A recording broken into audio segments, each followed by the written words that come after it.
Welcome back to channel. இந்த வீடியோவில் பார்த்தீங்கன்னா லாஸ்ட் மந்த் அண்ணனோட கல்யாணத்துக்கு போகணும், அந்த வீடியோ அப்லோட் பண்ணுறேன் அப்படின்னு சொல்லியிருந்தேன். ஃபர்ஸ்ட் ஆஃப் ஆல் சாரி, ரொம்ப லேட் ஆயிடுச்சு இதை எடிட் பண்ணி அப்லோட் பண்ணுறதுக்கு.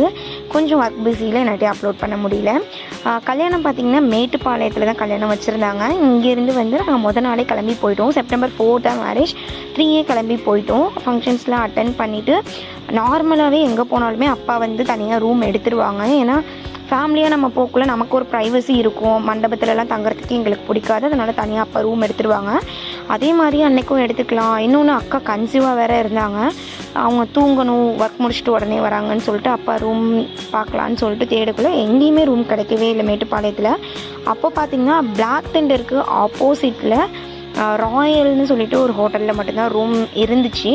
5000 கிட்ட சொன்னாங்க. நைட்டு ஒரு 11:30க்கு போயிட்டு மார்னிங் ஒரு 7 o'clockலாம் கிளம்பிட்டோம். சரி, அக்காவும் கன்சீவாக இருக்காங்க, அதனால் ரூம் கண்டிப்பாக நமக்கு தேவை. யாரையும் போய் கல்யாண நேரத்தில் டிஸ்டர்ப் நம்ம பண்ணிகிட்டு இருக்கக்கூடாதுல்ல. அதனால் எப்போ அப்பா போனாலுமே ரூம் எடுத்துருவாங்க. அதே மாதிரி அந்த ரூம் புக் பண்ணிவிட்டு அங்கே போயிருந்தோம். ரொம்ப நீட்டாக இருந்துச்சு. அங்கேயே ஃப்ரெஷ்ஷப் ஆகிட்டு குளிச்சுட்டு அதுக்கப்புறம் அக்காவும் கொஞ்சம் டயர்டாக இருந்தாங்க. மார்னிங் எழுந்து கொஞ்சம் லேட்டாக தான் கிளம்பணும் மண்டபத்துக்கு. அதுக்கப்புறம் நேராக போக்குள்ள மாப்பிள்ளையை அழைச்சிட்டு வந்து மண்டபத்துலேயே உட்கார வச்சுட்டாங்க. மாலெல்லாம் மாற்றிட்டு இருந்தாங்க. கொஞ்சம் லேட் ஆயிடுச்சு. அதுக்கப்புறம் அப்படியே சாப்பிட்டுட்டு திருப்பி தாலிலாம் கட்ட ஆரம்பிச்சிட்டாங்க. அது எல்லாமே பார்த்துட்டு வந்துட்டோம். இந்த கல்யாணத்துக்கு போகிறதுக்கு முன்னாடி எங்கள் அம்மா சொல்கிறாங்க, நைட்டு போய் நாங்கள் அந்த ரூம் எடுக்கக்குள்ளே எங்களுக்கு சைடில் எதுவுமே தெரியலை. என்னடா பிளாக் தண்டர் தான் இருக்கா அப்படிங்கிறதுலாம் எங்களுக்கு தெரியல. நாங்கள் பாட்டுக்கு ஏதோ நமக்கு கிடச்சிச்சு ரூமுன்னு சொல்லிட்டு போயிட்டோம். மார்னிங் எழுந்து பார்த்தா பிளாக் தண்டர் வாசலில் நிற்கிறோம். எங்கள் அம்மா சரி கல்யாணத்துக்கு இன்னொரு நாள் போய்க்கலாம், அப்புறமேல விசாரிச்சுக்கலாம், நம்ம பிளாக் தண்டருக்கு போயிடலாமா அப்படின்னு சொல்லி எங்கள் அம்மா கேட்டுட்டு இருந்தாங்க. இல்லைம்மா கல்யாணத்துக்கு வந்துட்டோம் அப்படின்னு சொல்லிட்டு. ஏன்னா மார்னிங் போனோன்னா ஈவினிங் தான் பிளாக் தண்டர்லேருந்து வர மாதிரி இருக்கும். அதுக்கப்புறம் அப்பா வந்து அழைச்சிட்டு போயிட்டாங்க. கல்யாணத்துக்கு போயிட்டு நல்லபடியாக கல்யாணத்தெல்லாம் அட்டன் பண்ணிவிட்டு அதுக்கப்புறம் அங்கேருந்து ஊர் கிளம்பி வந்தோம். கல்யாணம் நல்லபடியாகவே சூப்பராக முடிஞ்சுது. பட் இந்த வீடியோ எடுத்து அப்லோட் பண்ணுறதுக்கு, எடிட் பண்ணி அப்லோட் பண்ணுறதுக்கு கொஞ்சம் சோம்பேறித்தனம், அதனால லேட் ஆயிடுச்சு. மற்றபடி அங்கே போய் நம்ம ரூம் எடுக்கக்குள்ள மோஸ்ட்லி வெளியில் நீங்கள் போனீங்க ஒரு இடத்துக்கு, மேரேஜ் ஃபங்க்ஷன் இல்லை வேறு எதுக்காவது போனீங்க அப்படின்னா கண்டிப்பாக வந்து முன்னாடியே புக் பண்ணிடுங்க ரூம். நாங்கள் கன்ஃபார்மாக போகிறோமாங்கிறத விட கன்ஃபார்ம் எங்கே நாங்கள் தங்க போகிறோங்கிறத நாங்கள் டிசைட் பண்ணலை. ஏன்னா கல்யாணத்துக்கு காலையில் கிளம்பலாம் அப்படிங்கிற மாதிரி பிளானில் இருந்துட்டு டக்குன்னு வந்து உடனே கிளம்பி போனதுனால அப்படி ஆயிடுச்சு. அந்த டைமில் ரூம் கிடைக்கல, குழந்தைங்கள வச்சுருந்தா ரொம்ப கஷ்டம். அதுக்கப்புறம் கல்யாணத்தெல்லாம் பார்த்துட்டு தாலி கட்டுற நேரத்தில் நம்ம தாலி கட்டுறதை பார்க்கலாம், வீடியோ எடுக்கலான்னு நம்ம உட்காந்துட்டு வீடியோ எடுத்தால் நமக்கு முன்னாடி வீடியோவுக்கு தாலி கட்ட போகிறாங்கன்னு எல்லோரும் எழுந்து நிற்கிறாங்க. இது என்னடா இப்படி பண்ணுறாங்களே அப்படிங்கிற மாதிரி இருந்துச்சு. அதுக்கப்புறம் தாலி கட்டி முடிச்சுட்டு அந்த இடத்துல இந்த சுற்றிலாம் வருவாங்கள்ல, அதெல்லாம் முடிச்சுட்டு அப்புறம் பொறுமையாக நிறையா விஷயம்லாம் பண்ணிகிட்டு இருந்தாங்க. ரொம்ப நல்லா இருந்துச்சு. அதுக்கப்புறம் வந்து திருப்பி அகைன் கொஞ்சம் ஃபங்க்ஷன்ஸில் என்னென்னலாம் பண்ணணுமோ அந்த கொஞ்சம் சம்பிரதாயம்லாம் பண்ணுவாங்கள்ல, இந்த பானைக்குள்ளெல்லாம் கைவிட்டு எடுக்கிறது, இது எல்லாமே வந்து நிறைய பண்ணிகிட்டு இருந்தாங்க ஒருத்தர். அதுக்கப்புறம் இந்த பொண்ணுக்கு வந்து மாமியார் பட்டம், நாத்தனார் பட்டம் இதெல்லாம் கட்டுவாங்கள்ல, அதெல்லாம் பண்ணிகிட்டு இருந்தாங்க. அப்புறம் அந்த தாலி கட்டினதுக்கப்புறம் 3 சுற்றி வருவாங்க, அந்த இது பண்ணாங்க.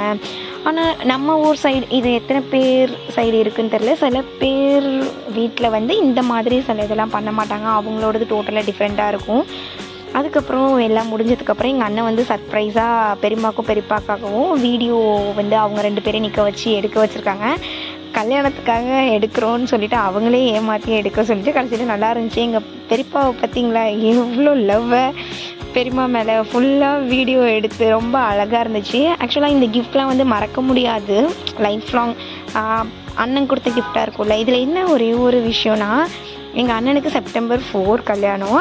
அன்னைக்கு தான் எங்கள் பெரியம்மாக்கும் பெரியப்பாவுக்கும் கல்யாணம் ஆன நாள். அதனால் இந்த மாதிரி மெமரிஸாக இருக்கணும்னு சொல்லி இந்த மாதிரி க்ரியேட் பண்ணியிருக்காங்க. ரொம்ப அழகாக நீட்டாக இருந்துச்சு. எங்கள் அப்பா பார்த்துட்டு கிண்டல் பண்ணிகிட்டு இருந்தாங்க, நீ மட்டும் போய் எடுத்துட்டீங்க, எங்கள் அப்பாவோட அண்ணன் தான், நீ மட்டும் போய் எடுத்துட்டீல, எனக்கும் இந்த மாதிரிலாம் எடுக்கணும்னு ஆசையாக இருக்குன்னு சொல்லி கிண்டல் பண்ணிட்டு ரொம்ப ஜாலியாக ஃபன்னாக போச்சு. அதுக்கப்புறம் ஃபேமிலி ஃபோட்டோஸ் எல்லோரும் போய் நின்று எடுத்துகிட்டு, இந்த ஃபேமிலி வந்து ரொம்ப குட்டியான ஃபேமிலி தான், இன்னும் நிறைய பேர் வரல. அவங்களாம் வந்தாங்கன்னா இதுக்கே கேமரா பத்தலை. அப்பா கூட பிறந்தவங்க 10 பேரும் அந்த இடத்துல இருந்தாங்கன்னா வேறு மாதிரி இருந்திருக்கும். சுத்தமாக கேமராவில் கவர் ஆகிருக்க முடியாது. அதுக்கப்புறம் அண்ணன் அன்னைக்கெலாம் போயிட்டு பாய் சொல்லிவிட்டு கொஞ்ச நேரம் வீடியோஸ்லாம் எடுத்துகிட்டு கேக்லாம் கட் பண்ணாங்க.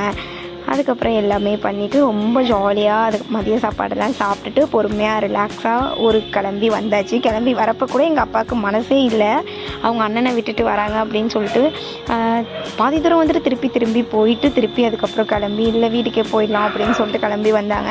என்றைக்காவது ஒரு நாள் தானே ஃபங்க்ஷனில் வந்து எல்லாருமே சேர்ந்து என்ஜாய் பண்ண போகிறோம். அந்த டைமை வந்து ரொம்ப ஜாலியாக யூஸ்ஃபுல்லாக யூஸ் பண்ணிக்கணும். அன்னைக்கு ஒரு நாள் ரொம்ப ஜாலியாக இருந்துட்டு அதுக்கப்புறம் அண்ணன் வீட்டுக்கு வந்தப்போ எங்கள் பெரியப்பாலாம் வீட்டுக்கு வந்தப்போ ரொம்ப ஜாலியாக என்ஜாய் பண்ணிவிட்டு அப்படி தான் போயிட்டுருந்துச்சு. இந்த 1 month வந்து ரொம்ப ஜாலியாக ஃபேமிலிஸோட அவங்க எங்கள் வீட்டுக்கு வரது, நாங்கள் அவங்க வீட்டுக்கு போகிறது, அப்படியே ரொம்ப நல்லா இருந்துச்சு. அப்படி தான் போச்சு. கல்யாணமும் நல்லபடியாக முடிஞ்சு 1 month கம்ப்ளீட் ஆயிடுச்சு. வீடியோ அப்லோட் பண்ணுறதுக்கு கொஞ்சம் லேட் ஆயிடுச்சு. சாரி, பாய்.